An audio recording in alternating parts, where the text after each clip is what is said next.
السلام عليكم ورحمة الله وبركاته، إخواني وأخواتي اللي كانوا خارجين من الثانوية متضايقين من العربي وإن هم ما حلوش صح وكان صعب وكان ويقول لك لو كنت ذاكرت أو لو كنت اهتميت أو لو كنت عملت.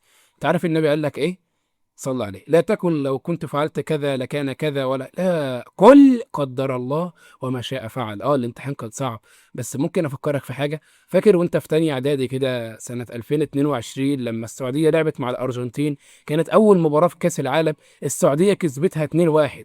عارف انت اللي هو بيبقى داخل بقى يقول لك لا ده الجواب بيبان من عنوانه. الارجنتين ما استسلمتش، الارجنتين كسبت وخدت كاس العالم اللي كانت خارجه اول مباراه مهزومه. انت عارف لو جيت حسبت نتيجه العربي خليك جايب 40 من 80 لا قدر الله يعني، بس اذا وفقك الله لهذا ولقيت نفسك جايب 40 من 80 هل دي وقفت؟ انت لسه عندك ادبي جغرافيا وتاريخ وفيزياء واعوذ بالله انجليزي، وبرضك بتوع علمي كيمياء وفيزياء واحياء واعوذ بالله انجليزي برضه. لا ان شاء الله الانجليزي يعني يجي سهل، واستبشروا خيرا. وانا عايز بس اقول لك والله ان انت ما تيأست وسيبها على الله، والله سبحانه وتعالى لا يقدر لك الا الخير. انا دخلت كليه دار العلوم جامعه الفيوم، الحمد لله لا يخلو في هذه الكليه لا يخلو مجلس من قال الله وقال الرسول، يعني الحمد لله نتعلم شيء ينفعنا في ديننا وفي دنيانا. الحمد لله الله سبحانه وتعالى اصطفاني انا وزمايلي دون عن طلاب الجمهوريه اللي دخل كليه دار العلوم الفيوم والقاهره واسوان والمنيا.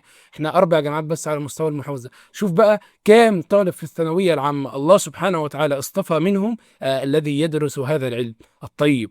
اسال الله ان يدوم علينا نعم. فاللي انا عايز اقوله لك يعني ان الله سبحانه وتعالى لا يقدر لك الا الخير. انت عارف لو علمت الغيب عرفت ايه اللي هيحصل بكره ولا اخترت الواقع. انا زي السنه اللي فاتت دلوقتي، انا اولى كليه حاليا، زي السنه اللي فاتت دلوقتي والله كنت زعلان زيك كده، بس قلت ان ربنا يكبر بخاطري. ليه؟ لان انا العربي كويس جدا فيه يعني الحمد لله. انا العربي كنت ما شاء الله يعني انا الاكتر مادتين هم العربي والجغرافيا. انا ما كنت زي ما بيقولوا كده بيرفكت فيهم. فاللي انا عايز اقوله لك برضو افكرك بحاجه، ان انت تصلي على النبي كتير. ليه بقى؟ بص انا عندي بتاع 22 سنه، طول ال 22 سنه ما صليتش على النبي في مره الا ايه والله سبحانه وتعالى قضى لي حاجتي. لكن في مادة التاريخ ده الوضع يختلف. أنا وقت الامتحانات الظروف ما كانتش مهيئة للمذاكرة كذا حاجة، مش إن أنا أثرت طول السنة، لا أنا كنت بذاكر والله. بس أيام الامتحانات دي لخبطت خالص، وخاصة جت مادة التاريخ كده ما كنتش الحياة ما كانتش تمام يعني معايا، فكنت قلقان بقى وداخل قلقان وبتاع.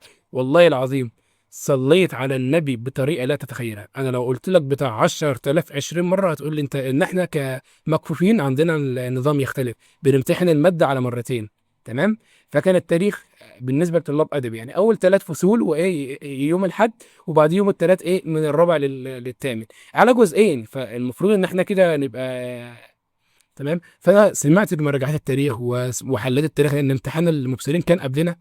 انا مش عارف احل انا، بس عملت ايه يعني؟ انا سمعت حليت الامتحان بتاعهم يوم السبت وسمعت مراجعه وانا صباح عليا الحد.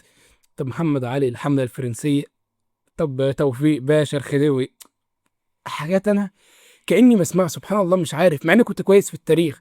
ولكن والله العظيم اكتر فتره صليت فيها على النبي صلى الله عليه وسلم وجاءتني الاجابه هي ماده التاريخ. انا دخلت التاريخ كمان بالمناسبه، انا حليت الحد والتلات، انا خارج من اللجنه زمايلي بيراجعوا انا خلاص يعني قلت انا هشيل. طب اقول لك على حاجه مش هتصدقني ان انا قلت هشيل. انا طلعت خلصت امتحانات ثالثه ثانوي كنا مخلصين 10/7، يوم 13/7 بالظبط انا كنت بعمل ايه؟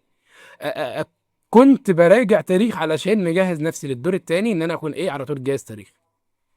بس كان جوايا قلت لا يا مؤمن انت صليت على النبي، ده ربنا قال لك الله ربنا قال الله عند ظن عبدي بي. مش حسن ظن، لا، ظنك بربنا ايه هينجحني. والله العظيم اكتر ماده جبت فيها مجموع هي التاريخ. شوف بقى، اكتر ماده انا لو كنت صليت على النبي وكان جوايا التفاؤل ده وكان جوايا الامل ده في كل المواد والله وكان الله يرى خير لكنت اجيب مجموع. لكن انا فعلا دعوت الله بصدق. حتى اول لجنه والامتحان مش عارف وقلت انا صوب بقى، قلت خلاص انا هسقط لان زمايلي رجعوا، قلت لا ان شاء الله ربنا يوفقني واحل في اللجنه الثانيه. برضك اللجنه الثانيه خارج حاسس ان انا نفسي مش مستغرب. انا اعلى ماده جايب فيها مجموع هي اكتر ماده انا كنت داخل خايف منها.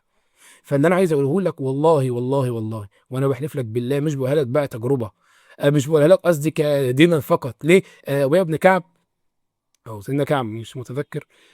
جاء إلى النبي صلى الله عليه وسلم تقريبا، أو ابن كعب، فقال له: يا رسول الله، كم أجعل لك من صلاتي؟ يعني أنا أدعي دعائي كله، الوقت اللي أصلي لك فيه قد إيه؟ يعني أجعل ربع دعائي ليك؟ طب الثلث؟ قال أول حاجة إيه؟ قال الربع. قال إذا إيه؟